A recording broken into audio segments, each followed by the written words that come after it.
Sharmila talkies நேயர்களுக்கு வணக்கம். இந்த நேர்காணலில் நாம் சந்திக்கிருப்பவர் திருப்பூரில் இருந்து தோழர் பாரதி சுப்ராயன் அவர்கள். வணக்கம். அண்மையில அமெரிக்க அதிபர் ட்ரம்ப் இந்திய பொருட்களுக்கு செகண்டரி டாரிஃப் 25 ஏற்கனவே 25% டாரிஃப் இருந்தது. இப்ப மறுபடியும் 25 சேர்த்து 50% வரி விதிப்ப நடைமுறைக்கு கொண்டு வந்திருக்காரு, அமல்படுத்தி இருக்காரு. இது இந்தியால என்ன பாதிப்பை ஏற்படுத்தும் அப்படின்றது ஒரு பக்கம் இருந்தாலுமே, நம்ம தமிழ்நாட்டில இருந்து டெக்ஸ்டைல் இண்டஸ்ட்ரீஸ் தான் வந்து அதிக பாதிப்படைய போகுது. தொழிலாளர்கள் வேலை இழக்க போறாங்க. டெக்ஸ்டைல் இண்டஸ்ட்ரீஸ் வந்து நடத்தக்கூடிய தொழிலதிபர்கள் அந்த தொழிலை விட்டு வெளியேற போறாங்க. இப்படி பல விஷயங்கள் சொல்லப்படுது. நீங்க திருப்பூர்ல இருக்கீங்க. அங்க கள நிலவரம் என்னவாக இருக்கு? நீங்க எப்படி அதை பார்க்கிறீங்க? திருப்பூர்ல வந்து கள நிலவரம் மிக மோசமா தான் இருக்கு. எனக்கு தெரிஞ்ச தொழிலதிபர் நண்பர்கள் நெறைய பேர் இருக்காங்க. நெறைய பெரிய நிறுவனங்கள் வச்சவங்களும் இருக்காங்க. சிறிய நிறுவனத்திலிருந்து பெரிய நிறுவனம் வச்சவங்க வரைக்கும் அனைவருமே மிகுந்த அச்சத்தோட இருக்காங்க. இப்போ 2000 பேர் வேலை செய்ற நிறுவனம் இருக்கு. அவங்க கூட பேசினாலும் அவங்க கிட்டத்தட்ட ஒரு 1000 பேர்த்த வேலைய விட்டு நீக்கிட்டாங்க. அந்த வேலைய விட்டு நீக்கினதுல ரூ. 600 சம்பளம் வாங்குறவரும் டெய்லி ரூ. 600 சம்பளம் வாங்குனவரும் அடக்கம். மாசம் 5,50,000 சம்பளம் வாங்குனவரும் அடக்கம். அந்த மாரி வந்து ஏராளமான வேலை இழப்புகள் இப்பவே வர ஆரம்பிச்சிருச்சு. அதுபோக இவங்களுடைய முதல காப்பாத்த முடியாம பல கோடி ரூபாய் முதல போட்டுட்டு, அதைய தயாரிச்சு வச்சுட்டு, அதை அனுப்ப முடியாத ஒரு துர்பாக்கிய சூழல்லயும் அவங்க இருக்காங்க. இப்ப இதுக்கு ஏதாவது பண்ண முடியுமா அப்படின்ட்டு ஸ்ரீலங்கா போறதோ, இல்ல பங்களாதேஷ் போறதோ, அங்க போய் ஏதாவது பண்ண முடியுமா அப்படிங்கிற அதாவது இயலாமையில் என்ன பண்ண முடியும் அப்படிங்கிறதுல பார்த்து பார்த்து ஓடிட்டு இருக்காங்க இப்போ. அப்ப திருப்பூரோட நிலவரம் ஸ்திரமில்லாம இருக்கு. வேலை வாய்ப்பின்மை அதிகரிச்சுட்டு இருக்குது.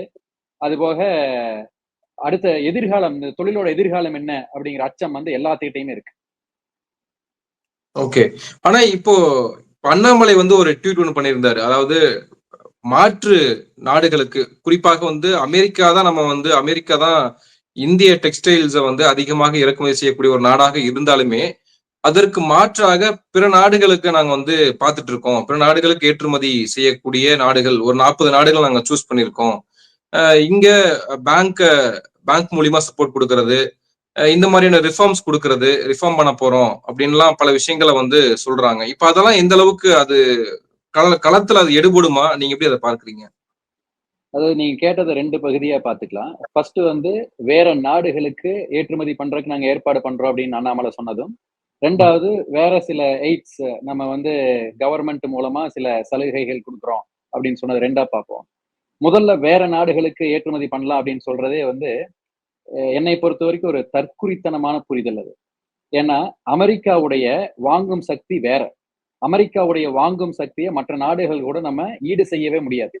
இப்போ அமெரிக்கா இப்ப இதோட அண்ணாமலையோட பியூஷ் கோயல் இன்னொரு சொன்னாரு. அமெரிக்கா அளவுக்கே பெரிய கண்டம் தான் ஆப்பிரிக்க கண்டம். அங்க நீங்க சென்று எக்ஸ்போர்ட் பண்ணுங்கன்னு சொல்றாரு. ஆப்பிரிக்கால அவங்க போடுற துணியே இல்லாம இருந்துட்டு இருக்காங்க. அவங்க கிட்ட போய் எப்படி செல் பண்ண முடியும்? அதுவும் அமெரிக்காவும் எப்படி ஒண்ணாகும்? 2 பேர்த்தோட வாங்கும் சக்தி ஒண்ணு இல்லையா? அதனாலதான் சொன்னேன் இது ஒரு தற்குறித்தனமான புரிதல்னு சொல்லிட்டு. இந்த இண்டஸ்ட்ரி பத்தி ஒண்ணுமே தெரியாதவங்க பிதற்றல் தான் அது. அட்லீஸ்ட் அவங்க எங்ககிட்ட பேசிட்டாவது அத சொல்லணும். பேசாம அவங்களே ஒரு ஸ்டாண்ட் எடுத்துக்கிட்டு சொல்லிட்டு இருக்காங்க. இது வந்து எந்த வகையிலயும் உதவ போறதில்ல. அமெரிக்காவுக்கு நம்ம போனப்போ 27% நம்ம இந்தியால இருந்து டெக்ஸ்டைல் அமெரிக்காவுக்கு போயிட்டு இருக்கு. அந்த 27% வேற எந்த நாட்டுக்கும் நம்ம செஞ்சு ஈடு செய்யவே முடியாது. இதுதான் நிதர்சனம். இப்ப அடுத்த பாயிண்ட்க்கு வந்தீங்கன்னா, சில எய்ட்ஸ் எல்லாம் நாங்க குடுக்குறோம். கவர்ன்மெண்ட் சிலது குடுத்து ரெடி பண்ணோம் அப்படின்னு சொல்றாங்க. முதல்ல அந்த எய்ட்ஸ் எல்லாம் குடுத்துட்டு இருந்தது தூக்குனது அவங்க. முதல்ல டஃப் ஸ்கீம்னு ஒண்ணு குடுத்துட்டு இருந்தாங்க. அதாவது டெக்னாலஜி அப்கிரேடேஷன். நம்ம டெக்னாலஜி அப்கிரேடேஷன்ல பின்னாடி இப்ப இருக்கிறதுக்கு காரணமே அத தூக்குனதுதான். அது இருக்கும்போது மனிதர்கள் இங்க இருக்கிற தொழிலதிபர்கள் டெக்னாலஜி அப்டேட் பண்ணிட்டு இருந்தாங்க. அது வியாபாரத்துக்கு உதவி செஞ்சது. அந்த சலுகையை முதல்ல தூக்குனது இவங்க தான். 2வது பங்களாதேஷ்ல இருந்து இறக்குமதி ஆகிறதுக்காக மன்மோகன் சிங் வந்து 12% கவுண்டர் வேலிங் டியூட்டி போட்டு வச்சிருந்தார். ஆனா அந்த கவுண்டர் வேலிங் டியூட்டிங்க 2017ல மோடி அரசு தூக்கிருச்சு. அது தூக்குனதுக்கு அப்புறம் பங்களாதேஷ்ல இருந்து ஆயிரக்கணக்கான கோடிகள் மதிப்பிலான ஆயத்த ஆடைகள் இங்க இறக்குமதி ஆயிடுச்சு. இங்க இறக்குமதி ஆகி அது இங்க இருக்கிற உள்நாட்டு உற்பத்தியை பாதிச்சுது. இப்ப உள்நாட்டுல வந்து உள்நாட்டு அதாவது டி-ஷர்ட்ஸ் மேனுஃபேக்சர் பண்ணுவாங்க. மேனுஃபேக்சர் பண்ணி உள்நாட்டுக்குள்ளார விற்பாங்க. அவங்க உள்நாட்டுல உருவாகிற நூலை வாங்குவாங்க. இது ஒரு பெரிய இண்டஸ்ட்ரியா போயிட்டு இருந்தது. இந்த இண்டஸ்ட்ரியே டோட்டலா அழிஞ்சதுக்கு காரணம் இவங்க தான். அந்த 12% தூக்குனது தான். இப்போ இந்த மாரி எல்லாமே அழியறதுக்கு காரணமா இருந்துட்டு, இப்ப திடீர்னு வந்து நாங்க இதெல்லாம் காப்பாத்துவோம்னு சொன்னா, இவங்கள எப்படி நம்புறது? இங்க தொழில் முனைவோருக்கு எப்படி இவங்க மேல நம்பிக்கை வரும்? இந்த கேள்வி இருக்குது இல்லைங்களா? இப்பவும் போய் அவங்க கிட்ட பேசினா, ஒரு புரிதல் இல்லாம தானே பேசிட்டு இருக்காங்க. மினிஸ்டர்ஸ் கிட்ட போய் பேசினா, நீங்க அமெரிக்காவையே நம்புறீங்க. வேற நாட்டுக்கு போங்க. இந்த மாரி அடிப்படை புரிதல் இல்லாம பேசுறவங்கள நம்ம எப்படி நம்புறதுன்னு தெரியல. இவங்க இதெல்லாம் குடுத்தாங்கன்னா வேணா பார்க்கலாம். அந்த மாரி குடுத்தாங்கன்னா, அதாவது ப ப சொ பார்க்கலாம் அதுவரைக்கும். இப்போ நம்ம தமிழ்நாட்டுல இருந்து நம்ம பார்த்தோம் அப்படின்னா, பிஜேபி அதிகமாக வளர்ந்திருக்கிற அல்லது அவங்க ஒரு வோட் பேங்க் வச்சிருக்கக்கூடிய ஒரு மண்டலமாக கொங்கு மண்டலம் இருக்கு. அப்போ கொங்கு மண்டலத்துல இருந்து தான் அதிகமான பின்னலாடை தொழிலாளர்கள், டெக்ஸ்டைல் இண்டஸ்ட்ரி வந்து ரன் ஆகுதுன்ற பட்சத்துல, அவங்க இதெல்லாம் கேர் பண்றாங்களா? இல்ல அவங்க வோட் பேங்க் பாலிடிக்ஸ்க்காவது இது வந்து நம்ம சரி செஞ்சு குடுக்கணும் இல்லையா? அத எப்படி நம்ம பார்க்கிறாங்க அத? பிஜேபி வந்து என்னை பொறுத்தவரைக்கும், இந்த மக்களுக்கு நல்லது செஞ்சு தான் ஆட்சிக்கு வரணும்ங்கிறது அவங்களுக்கு அவசியம் இல்ல. அவங்களுக்கு வந்து மதவெறிய தூண்டி விடுறது 1. அப்புறம் 2வது இப்ப புதுசா வேற ஓட்டு திருட்டு பண்ணிட்டு இருக்காங்க. இந்த 2மே ஜெயிக்கிறதுக்கு போதும்னு அவங்க நம்புறாங்க. அதனால இவங்களுக்கெல்லாம் நல்லது செஞ்சு இவங்ககிட்ட நல்ல பேர் வாங்கி தான் நம்ம மேல வரணும்ங்கிறது அவசியம் இல்லைங்கிறது பிஜேபியோட ஸ்டாண்டா நான் பார்க்கிறேன். 2வது இப்ப இங்க இருக்கிற தொழிலதிபர்கள்லயே நெறைய பேர் வந்து அந்த ஃபியூடல் சொசைட்டில இருந்து வந்ததுனாலயோ என்னமோ தெரியல, பிஜேபி ஆதரவான நிலைப்பாடே எடுப்பாங்க. இப்ப உண்மையில முந்தா நேத்து நான் சன் டிவில பேசினதுக்கு, இப்ப உங்க கூட நான் பேசுறதுக்கு இசைஞ்சதுக்கு காரணம் என்ன, இப்ப நெறைய வேலைகள்ல நான் உட்கார்ந்துட்டு இருக்கும்போது இந்த நேரம் ஒதுக்க முடியாம தான் இருக்கு. பட் ஏன் இத ம். பண்றேன்னா, இங்க இருக்கிற கொங்கு மண்டலத்தில இருக்கிற அந்த தொழிலதிபர்களும் சரி, இங்க இருக்கிற சில அசோசியேஷன்களும் சரி, இதுக்கு பின்னாடி உண்மையான காரணம் என்ன அப்படிங்கிறத மக்களுக்கு சொல்ல மாட்டேங்கிறாங்க. அந்த கோரிக்கைய கூட வைக்கிற தைரியம் அவங்களுக்கு வரமாட்டேங்குது. அதனால இதை நம்ம வந்து ஒரு முன்னாடியே இருந்து இதுக்கு அ ஒரு வழிகோலணும் அப்படிங்கிறதுக்காக தான் நான் இப்ப வந்து உங்க கூட பேசிட்டு இருக்கேன். இல்ல என்ன இதுல இப்ப என்ன கோரிக்கையை முன்வைக்க போறீங்க? இல்ல என்ன சொன்னா, என்ன பண்ணா இதுல ஒரு தீர்வு கிடைக்கும்னு நினைக்கிறீங்க? பெரிய கோரிக்கைலாம் இல்லைங்க. சிம்பிள் தான். இது நம்ம புதுசா பண்ண வேண்டியதில்ல. பல நாடுகளும் பண்ணிட்டு இருக்கிறது. இப்ப உதாரணத்துக்கு பிரேசில் எடுத்துக்கலாம். சைனா எடுத்துக்கலாம். இவங்க எல்லாருமே என்ன பண்றாங்க, அமெரிக்கா அந்த டாரிஃப் அறிவிச்ச உடனேயே, அமெரிக்காவோட பேச்சுவார்த்தை பண்ணி அந்த சுமூகமான தீர்வு எட்ட வரைக்கும், உங்களுக்கு அதை ஈடுகட்டக்கூடிய கவர்மெண்ட்ல இருந்து உங்களுக்கு எய்ட்ஸ் கிடைக்கும் அப்படிங்கிறத கவர்மெண்ட் உறுதியளிக்குது முதலே. அதுக்கப்புறம் அவங்க பேச்சுவார்த்தையின் மூலமா சில தீர்வுகளையும், சில முடிவுகளையும் எட்டுறாங்க. அதுக்கப்புறம் வருது. எட்டலைனாலும் உங்களுக்கு நாங்க காப்பாத்துவோம் அப்படின்னு அவங்க சொல்றாங்க. இப்ப சைனால இருந்து தொழிலதிபர்கள் அவங்க கிட்ட ஒரு சிலர்கிட்ட பேசும்போது, நாங்க வந்து கன்டின்யூ பண்ண போறோம். எங்க கவர்ன்மென்ட் எங்களுக்கு சப்போர்ட் பண்றேன்னு சொல்லிட்டாங்க அப்படின்னு சொல்றாங்க. இந்த மாதிரியான ஒரு சப்போர்ட்ட நம்ம கவர்ன்மென்ட் குடுக்கணும். நாங்க பேச்சுவார்த்தை நடத்திட்டு இருக்கிறோம். அந்த பேச்சுவார்த்தை நடத்த வரைக்கும் நாங்க உங்களுக்கு ஆதரவா இருப்போம். உங்களுக்கு என்ன நஷ்டம் வந்தாலும் அத நாங்க ஏத்துக்கிறோம். அதை கவர்ன்மென்ட் எய்ட் மூலமா உங்களுக்கு குடுத்துடுறோம் அப்படின்னு அவங்க சொல்லணும். பேச்சுவார்த்தைய எந்த சுயநலமும் இல்லாம நேர்மையா நடத்தி ஒரு முடிவு காண்றதுக்கு முயற்சி செய்யணும். முயற்சி செஞ்சு ஒரு முடிவுக்கு வரணும். அப்படி வந்ததுனா தான் இதுக்கு தீர்வு.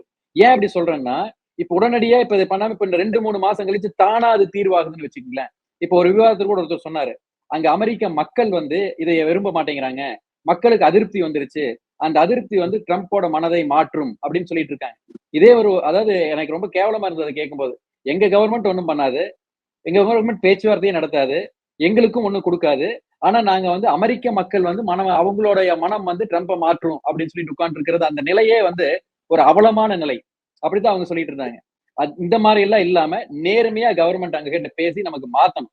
அப்படி மாத்தாம இந்த கேப்ல வந்து நம்ம ஆர்டர்ஸ் இழந்தோம்னா, அத திருப்பி எடுக்க முடியாது. ஏன்னா திருப்பூருடைய ஆர்டர்ஸோட தன்மை எப்படின்னு பார்த்தீங்கன்னா, இது ஒரு ஸ்பெஷலைஸ்ட் ஆர்டர் கிடையாது. இப்ப சைனால ஒரு சில ஆர்டர்ஸ் இருக்கும். அதை வேற எந்த நாடும் பண்ண முடியாது. அந்த மாரி ஆர்டர்ஸ் பண்ணுவாங்க. அது அவங்க கிட்ட தான் பண்ணியாகணும். அந்த மாரி நம்ம கிட்ட இல்ல. நம்ம பண்றதுல பேசிக்ஸ் தான். நம்ம கிட்ட இருந்து போயிட்டாங்கன்னா, எங்க வேணா போய்க்க முடியும் அவங்களால. அது இல்லாம அமெரிக்கா வந்து நம்ம கிட்ட இருந்து இம்போர்ட் பண்றது வெறும் 6% தான். அவங்களுடைய இம்போர்ட்ஸ்ல நம்ம அப்பேரல் கான்ட்ரிபியூஷன் 6% தான். அந்த 6% எங்க வேணா அவங்க டிஸ்ட்ரிபியூட் பண்ணிற முடியும். அப்படி ஒன்ஸ் அவங்க வேற இடத்துல போய் செட் ஆயிட்டாங்கன்னா, அவங்கள எப்படி எடுத்துக்கிறது திருப்பி? அது சாத்தியமே இல்ல. இதெல்லாம் சீரியஸான விஷயங்கள். இந்த சீரியஸான விஷயங்கள கவர்ன்மெண்ட் கண்டுகொள்ளவே மாட்டேங்குது. அதுக்காக தான் அந்த பேச்சுவார்த்தை நடத்த வரைக்கும் எங்களுக்கு காப்பாத்தணும். பேச்சுவார்த்தைய சுமூகமா முடிச்சு, இதிலிருந்து விடுவிச்சு பழைய நிலைமைக்கு நம்மள கொண்டு போய் சேர்த்த வேண்டியது அரசோட கடமை. ஆனா அந்த கடமை அரசு செய்ய மாட்டேங்குது. இதுல அரசு கண்டுகொள்ள மாட்டேதுன்னு சொல்றப்போ, அரசு தரப்புல இருந்து பொருளாதார வல்லுநர்கள் சில பேர் பேட்டி குடுக்கிறத பார்க்க முடியுது. அதுல வந்து ஒட்டுமொத்த இந்திய ஜிடிபில வந்து டெக்ஸ்டைல் இண்டஸ்ட்ரீஸ் வந்து கான்ட்ரிபியூஷன் 1.1% தான். இதுக்கு பதிலாக நம்ம மாற்று விஷயங்கள நம்ம யோசிக்கலாம். அத நம்ம பெருசா கேர் பண்ணிக்க வேண்டிய அவசியம் இல்ல அப்படின்னு நகர்றாங்க இல்லையா? நம்ம அத எப்படி எடுத்துக்கிறது? நான் இன்னொரு டேட்டா குடுக்குறேங்க. இப்ப திருப்பூர்ல மொத்தம் 12.6 லட்சம் தொழிலாளர்கள் இருக்கிறாங்க. 10,000 தொழில் நிறுவனங்கள் இருக்கு. 44,000 கோடிக்கு போன வருஷம் எக்ஸ்போர்ட் பண்ணியிருக்கிறாங்க. 35% அமெரிக்காக்கு. இப்ப இதை வச்சு கால்குலேட் பண்ணி பார்க்கும்போது ரஃபா பார்த்தோம்னா, சுமார் 5 லட்சம் பேர் வேலை இழப்பாங்க. 3,500 நிறுவனங்கள் மூடப்படும். ஒரு 15,000 கோடி ஒர்த் நம்ம வந்து இது ஃபாரின் இது எக்ஸ்சேஞ்ச் இழப்போம். இது பரவாயில்லையா உங்களுக்கு? அப்படின்னா 1.1 இந்த எப்பவுமே இந்த ஸ்டாட்டிஸ்டிக்ஸ்ல நிக்கிறத பத்தி ஒண்ணு சொல்லுவாங்க. ஸ்டாட்டிஸ்டிக்ஸ் படிக்கும்போது அத படிச்சேன் நானு. ஸ்டாட்டிஸ்டிக்ஸ் படியே நீங்க போயிட்டு இருந்தீங்கன்னா, ஒரு கால ஐஸ்லயும், ஒரு கால நெருப்புலயும் வச்சுட்டு இருந்தீங்கன்னா, நீங்க நார்மல்னு அர்த்தம். நம்ம ஸ்டாட்டிஸ்டிக்ஸ் படி மட்டுமே போகக்கூடாது. மனித உள்ளங்களையும் சேர்ந்து பார்க்கணும். அதுல இருக்கிற பாதிப்பையும் சேர்ந்து பார்க்கணும்ங்கிறதுக்காக தான் இதை சொல்றேன் அந்த எடுத்துக்காட்டு நான். அதனால அந்த 1.1 வரைக்கும் போகாதீங்க. இங்க 5,50,000 லட்சம் பேர் வேலை இழப்பாங்க. அவங்களோட குடும்பத்துக்கு யார் பதில் சொல்றது? 1.1ங்கிறதுக்கு இந்த 5,50,000 லட்சம் பேரை விட்டுறலாமா?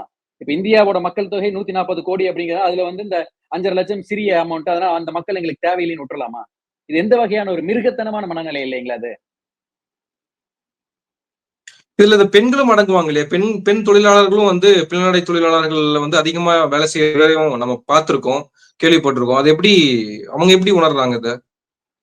இல்ல பெண் தொழிலாளர்களும் இதுல அடக்கம் தான். பெண் தொழிலாளர் மற்ற தொழிலாளர்கள் அளவுக்கு அவங்களுக்கும் பாதிப்பு இருக்கு. இப்ப அதாவது மற்றவங்கள விட பெண்களுக்கு வேலை இழப்பு ஏற்படும்போது அது மிகப்பெரிய பாதிப்பு சமூகத்தில் உண்டாக்கும். ஏன்னா பெண்களோட கான்ட்ரிபியூஷன் வந்து இந்த உலக அளவுல பார்க்கும்போது இந்தியால குறைவு. பெண்கள் வந்து வேலைக்கு வரும்போது அந்த நாடு முன்னேறும். இப்ப பெண்கள் வேலைக்கு வந்துட்டு இருக்கு. அவங்களுடைய வேலை இது கெடுக்கிற நிலை வரும்போது அது சமூக முன்னேற்றத்தையும் சேர்ந்து அது கெடுக்கும். பொருளாதார முன்னேற்றத்தை தாண்டி ஒரு சமூக முன்னேற்றத்தையும் அது கெடுக்கும்ங்கிறத இதுல இருந்து நம்ம பார்க்க வேண்டியது. ஒரு ஒரு பாயிண்ட் முக்கியமான ஒரு விஷயம் என்னன்னா, சம்பந்தம் இல்லாம கூட இருக்கலாம். இருந்தாலுமே வந்து இந்த பேச்சுவார்த்தையில முக்கியமான ட்ரம்ப் சொல்லக்கூடிய விஷயம் என்னன்னா, ரஷ்யாவிடமிருந்து நீங்க கச்சா எண்ணெய் இல்ல ரஷ்யாவிடமிருந்து நீங்க வந்து விலகி இருக்கணும். நீங்க வந்து ட்ரேடிங் பண்ணக்கூடாது அவங்க கூட அப்படின்றதுதான் ட்ரம்பினுடைய வாதமாக இருக்கு. ஆனால் ரஷ்யாவிடமிருந்து யார் கச்சா எண்ணெய் வாங்குறாங்கன்னா, அதுவும் பெரும் பணக்காரர்கள், தொழிலதிபர்கள் தான் வாங்குறாங்க. அதனால பயனடையக்கூடிய ஆட்களும் அவர்கள் தான். ஆனால் இப்ப பாதிப்படையக்கூடியது இங்க ஏழை நடுத்தர வர்க்கம் இல்லையா? நம்ம அந்த பார்வையை நம்ம எப்படி எடுத்துக்கிறது? அந்த பார்வைய அவங்க எடுக்கணுங்கிறது என்னோட பாயிண்ட்டும் இங்க. ஏன்னா இப்ப அமெரிக்கா வந்து டாக்ஸ் போடுறான். அவன் அடாவடி தான் இல்லைன்னு சொல்லல. ஆனா அப்படி டாக்ஸ் போடுறதுக்கு அவனுக்கு உரிமை உண்டு. நம்ம எங்கேயோ ஒரு நாட்டுக்கு எக்ஸ்போர்ட் பண்றதுக்கு அவன் டாக்ஸ் போடல. அவன் நாட்டுக்கு எக்ஸ்போர்ட் பண்றதுக்கு அவன் டாக்ஸ் போடுறான். அது அவனோட உரிமை தான். அது அடாவடி தான். இருந்தாலும் அது அவனோட உரிமை. இந்த இடத்துல வந்து நம்ம என்ன பண்ணணும்னா, நம்ம டிப்ளமேட்டிக்கா பேசி இதை எப்படி சுமூகமா கொண்டு வரணும்னு தான் நம்ம பார்க்கணும். அப்படி டிப்ளமேட்டிக்கா பேசி நம்ம நாட்டுக்கு பாதிப்பு இல்லாம பார்க்கணும். இப்ப நம்ம நாட்டு அவன் அவன் வைக்கிற கோரிக்கை வந்து அநியாயமான கோரிக்கையாகவே இருந்தாலும், நான் யார்கிட்ட வாங்கணுங்கிறது நான் தான் முடிவு பண்ணணும். அவன் முடிவு பண்ணக்கூடாது. ஆனா அவன் சொல்றான். அப்படி இருந்தாலும் இந்த இடத்துல வந்து நம்ம அப்படி பார்க்க முடியாது. நீ நீ சொல்றத நான் கேட்க மாட்டேன் அப்படிலாம் பார்க்க. ஏன்னா இங்க வந்து பல லட்சம் பேரோட வாழ்வாதாரம் இங்க இருக்கு. அதனால இது டிப்ளமேட்டிக்கா அணுகி, இதுக்கு நம்ம சில விட்டு குடுத்தல குடுத்து, சில வாங்குறத குடுத்து இத பண்ணலாம். இல்ல நம்ம கிட்ட எல்லா இப்ப சைனா மாரி நம்ம வச்சிருக்கோம்னு வச்சுக்கங்களேன். சைனா வந்து அரிய வகை கனிமங்கள வச்சிருக்கிறான். அதுபோக பிக்கெஸ்ட் எக்ஸ்போர்ட் ஹப் அவன். இது 2யும் அவன் நிறுத்திட்டான்னா அமெரிக்கா மிகப்பெரிய பாதிப்பு உள்ளாகும். அப்போ சைனா கிட்ட அவன் வந்து ரஃப் ஸ்டாண்ட் எடுக்க முடியாது அமெரிக்கானால. ஆனா இந்தியா கூட அவங்களால ரஃப் ஸ்டாண்ட் எடுக்க முடியும். அப்ப இந்த நிலை இருக்கும்போது நம்ம பாதிப்படைகிறோம் அப்படின்னு வரும்போது, நம்ம தான் கொஞ்சம் போய் ஒரு டிப்ளமேட்டிக்கா பேசி சில முடிவுகளுக்கு நம்ம போகணும். அப்ப போனா தான் நம்ம பாதிப்புல இருந்து நம்ம காப்பாற்றப்படுவோம். அப்படிதான் இந்த கவர்மெண்ட் போய் அவங்க கிட்ட பேசணும். ஆனா அத கவர்மெண்ட் பேச மாட்டேங்குது. முதிர்ச்சியின்மையா இருக்குது. அந்த முதிர்ச்சியின்மையா இருக்கிறது இங்க இருக்கிற ஊடகங்களும் வந்து பெருசா பில்டப் குடுக்குறாங்க. இப்ப உதாரணத்துக்கு நான் நேத்தோ முந்தா நேத்தோ ஒரு நாளிதழ்ல செய்தி பார்க்கிறேன். 4 முறை அமெரிக்க அதிபர் அழைத்தும் எடுக்க மறுத்தார் மோடி. அப்படின்னு போட்டு மோடி ஏதோ பெரிய வீரர் மாரி பில்டப் குடுக்குறாங்க. எனக்கு உண்மையிலேயே இதுல பெருமைப்பட என்ன இருக்குதுன்னு தெரியல. இது என்ன புருஷன் பொண்டாட்டி பிரச்சனையா? நான் பேச மாட்டேன் உங்க கூட அப்படின்னு தலைய திருப்பிட்டு இருக்கறதுக்கு. இது பல லட்சம் பேரோட வாழ்வாதார பிரச்சனை. அப்படி இருக்கும்போது அமெரிக்கா வருது. இப்ப இங்க பேசினா அவங்க டிப்ளமேட்டிக்கா பேசி அவங்கட்ட காரியம் சாதிக்கிறதுக்கு தான் பார்க்கணும். இல்லைன்னா நம்ம பல இழப்புகள சந்திக்க வேண்டியிருக்கும். இந்த முதிர்ச்சி இல்லாம, அதாவது ஃபியூச்சரிஸ்டிக்கா யோசிக்க வேண்டிய ஒரு தன்மை இல்லாம, பாதிப்புக்குள்ளானவங்கள கூப்பிட்டு வச்சு, அவங்க கிட்ட என்னென்ன சஜஷன்ஸ்ன்னு கேட்காம, இவங்களே தான் தோன்றித்தனமா முடிவெடுத்துட்டு இருக்கிறது, இப்ப இதை வந்து படுகொலியில தான் போய் தள்ளும்னு நான் நினைக்கிறேன். நன்றி. நிறைய விஷயங்கள தெளிவுபடுத்தியிருக்கீங்க. நிறைய விஷயங்கள சொல்லியிருக்கீங்க. உங்க நேரத்துக்கு மிக்க நன்றி. நன்றிங்க பாலாஜி. நன்றி. நன்றி. நன்றி.